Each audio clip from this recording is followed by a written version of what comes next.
अ simply supported beam म्हटलं हा simply supported beam. Simply supported beam is a loaded as shown in a figure number 1. Draw shear force diagram and locate.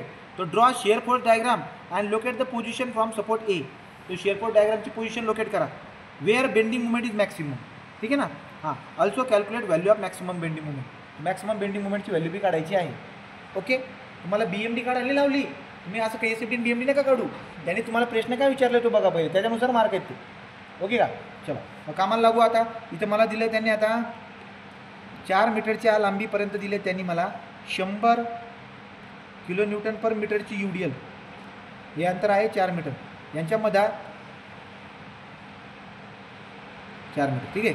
यांच्या मधांमध्ये 3 मीटरवरती काय अजून D support आहे. आणि इकडे किती आहे 2 मीटरच्या अंतरावरती. ठीक आहे. हा 200 kilonewton. A B C D. Okay. आता आपण याला सोडवायला सुरुवात करूया. मी डायरेक्टली क्वेश्चन घेऊन टाकला आहे. तुम्ही सगळ्यांनी मन लावून ऐका. आता स्टेप नंबर 1 काय आपली कॅल्क्युलेट रिॲक्शन काढा. आता रिॲक्शन कशी काढणार तुम्ही कॅल्क्युलेट रिॲक्शन. वरून येणारे लोड बघा. तर तुम्ही पहिले काय करा, तो बीम व्यवस्थित बनवून घ्या बरं का. त्याच्यामध्ये UDL पण आलेली आहे, त्यामुळे त्याचा पॉईंट लोडमध्ये रूपांतर करायची गरज आहे. बघा UDL वरती पॉईंटला नाव कुठे देतात, ए सुरुवातीला आणि एंडला. UDLच्या सुरुवातीला आणि एंडला नाव असायला पाहिजे. जर UDLच्या एंडला नाव नसेल तर तुम्ही नाव देऊन द्या, पण UDLच्या एंडला आणि सुरुवातीला नाव असायला पाहिजे. मधात पॉईंट लोडमुळे जर का नाव द्यायची गरज नाही पडत. चला इमॅजिनरी लोड 100 गुणिले 4 400. तो 400 किलोन्यूटनचा लोड असणार तो. ओके. 2 मीटर मधात किती आहे 3 मीटर. यंत्र किती आहे 200 किलोन्यूटन. यंत्र किती आहे 2 मीटर. ठीक आहे. आणि एक आहे बी. तो RA RB. ओके. RA आणि हा काय RB. आता आपण काय करणार, आपण असं नाही बोलणार का काय बरं का. Summation of F of Y is equal to 0. वरून येणार इज इक्वल टू खालून जाणार. वरून कोण येतोय 400. खालून कोण येतं वरून कोण 400 प्लस 200 आणि खालून कोण झालं आहे RA प्लस RB. म्हणजे RA प्लस RB बराबर किती झाले ते 600 kilo. Equation number 1. RA plus RB is equal to 600 kilonewton. Equation number 1. मग आता आपण एक काम करू ना, आपण घेऊ summation of movement about A is equal to 0. A is equal to 0. इथे उभे राहा आणि फिरा करा. 400 गुणिले अंतर किती आहे, तो खाली जाणारी मुवमेंट इज इक्वल टू वरती जाणारी 400 गुणिले 2 प्लस हा बी खाली जाणारी आहे की 4 आणि 3 7. 200 गुणिले 7 इज इक्वल टू इकडे RB इंटू हे अंतर किती आहे 4 आणि 3 7 आणि 2 9. शिफ्ट सॉल्व आन्सर इक्वल करून सांगा RB किती आलं.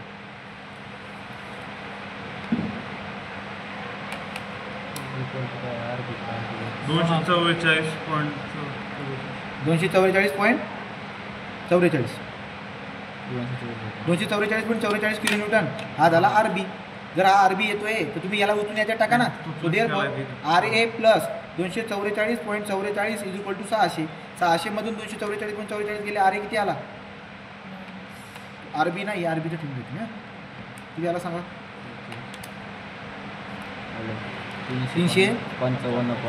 355.56 किलोमीटर. हा काय झाला आपला RA. तो RA आला RB आला. आता आपण काय करणार SF कॅल्क्युलेशन. कारण की फक्त तुम्हाला SFD काढा लावली त्याने.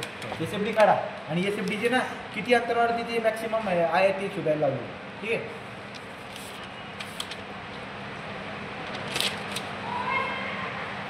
Step number 2 SF calculation. SF calculation कसं करणार आता बघा. तो बीम परत काढून घेऊ तुम्ही. आता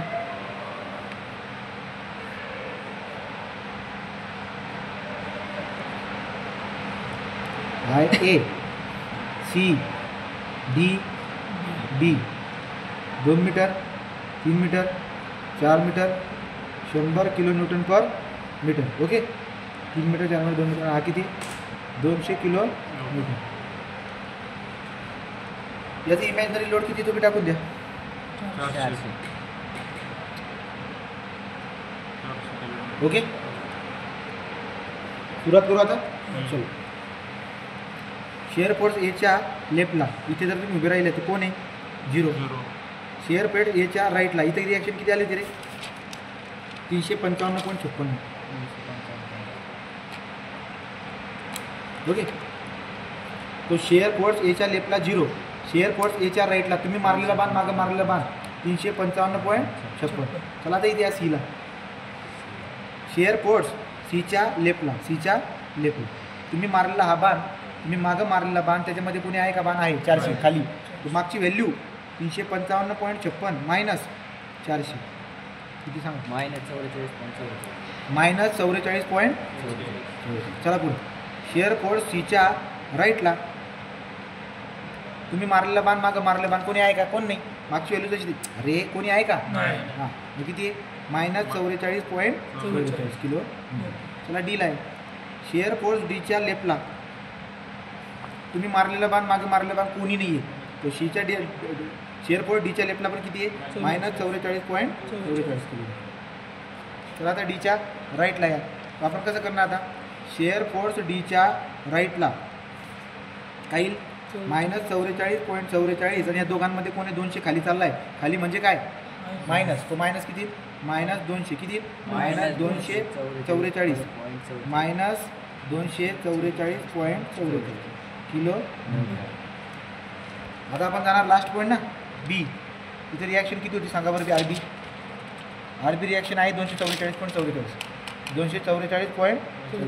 आता मी काय करणार शेअर फोर्स बीच्या लेफ्टला काय आहे का तुम्ही मारलेला बाण मागं मारलेला बाण कोणी आहे का नाही मागची व्हॅल्यू जशी तशी minus 244.44 kilo Newton. Share force बीच्या राईटला बघा मायनस 244.44 आणि वरती चाललाय म्हणून प्लस 244.44. उत्तर 0 आलं म्हणजे आपला आन्सर बरोबर आहे. समजलं काही पर्यंत तुम्हाला काही बेंडिंग मुवमेंट काढायला लावलेली नाही त्यांनी. Also calculate maximum bending movement काय म्हणले also calculate maximum bending movement ती कशी काढायची तुम्हाला सांगतो मी ती कशी काढतात. तो आता याची रेसिपी बनवून घ्या पहिले. हा बीम येतो वरती किती जायचं मला 355.56 गेलो.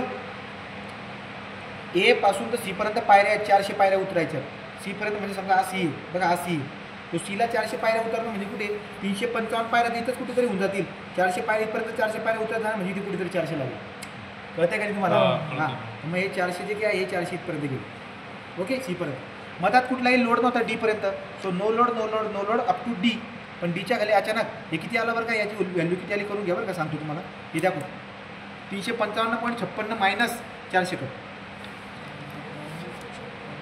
44.44 मायनस म्हणजे डाऊनलोड आहे ना ते 44.44 इथून ते इथपर्यंत लोड कोणताही नाही आहे अचानक मायनस 200 करायचे त्याच्या खालून तो येईल 244 हां मायनस म्हणजे रेषेच्या खाली 244.44 पुढे कोणत्याही प्रकारचा लोड नाही इथून इथपर्यंत तो आहे का नाही इथपर्यंत बरोबर डायरेक्टली आपण पुढे जाऊन 244.244 जोडून द्यायचं हे आलं प्लस हे आलं मायनस ही काय झाली एस डी ही काय झाली आता मला काढायचं आहे की हा शेअर फोर्स 0 कुठे आहे बघा हां काय म्हणलंय locate the position of the support A पासून त्या shear force draw the shear force diagram and locate the position from the support A where bending movement is maximum लक्षात घ्यायचं जिथे शेअर फोर्स 0 असतो तिथे बेंडिंग मुवमेंट काय असते maximum तिथे बेंडिंग मुवमेंट काय असते मॅक्सिमम तुम्हाला हे अंतर काढायचं इथून ते इथवर काढता येईल का कसं काढता येईल सांगतो ना उभा किती या हे अंतर किती आहे काढा हे अंतर तुम्हाला काढायचं बरं का हे अंतर आहे एक्स हे अंतर किती आहे एक्स आणि हा जो काही 44.44 आहे म्हणजे हा जो सी पॉईंट आहे सी त्या सी पॉईंटपर्यंत अंतर किती होतं रे 4 ना किती होतं अंतर 4 मला सांगा हे इथून ते इथपर्यंत काय एक्स अंतर असेल तर इथून ते इथपर्यंत काय असणार 4 मायनस एक्स समजते का अरे हे टोटल अंतर 4 आहे ना इकडे तर एक्स आहे म्हणजे 4 मायनस एक्स कळणार मग सोपं आहे आता हे बघा कसं करणार मग 300 उंची 355.56 त्याला अंतर आडवं अंतर किती आहे एक्स उंची किती आहे 44.44 एवढी उंची आहे तर त्याला आडवं अंतर किती आहे 4 मायनस एक्स 4 मायनस एक्स सांगा अंतर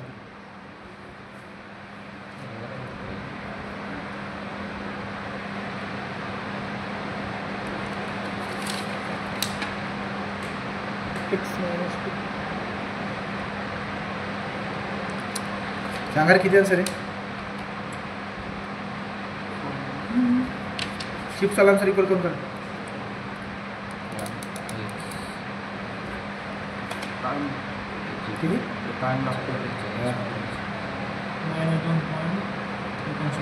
मायनस 2 पॉईंट मायनस 2.69. मायनस 2.69 येते हां 3.56. आता बघा एक काम करू, इकडची व्हॅल्यू पॉझिटिव्ह होती ना, इकडची व्हॅल्यू का होती निगेटिव्ह. निगेटिव्ह. मग तुम्ही मला एक काम सांगा, इथं मायनस करून बघा बरं. इथं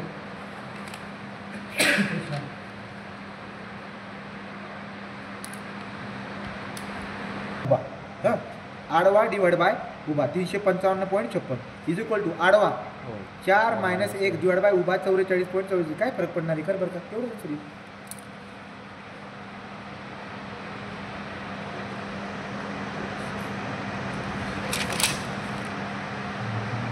255.56 आहे बरं का ते. 200 आडवा मायनस उभा इज इक्वल टू आडवा मायनस उभा 4.57. 4.57 काय 4.56 म्हणजे त्याला 3.56 येते. हा पुढं 55-56 म्हणजे 3.56 किती आन्सर येते. तो X is equal to 3.56 metre समजलं का.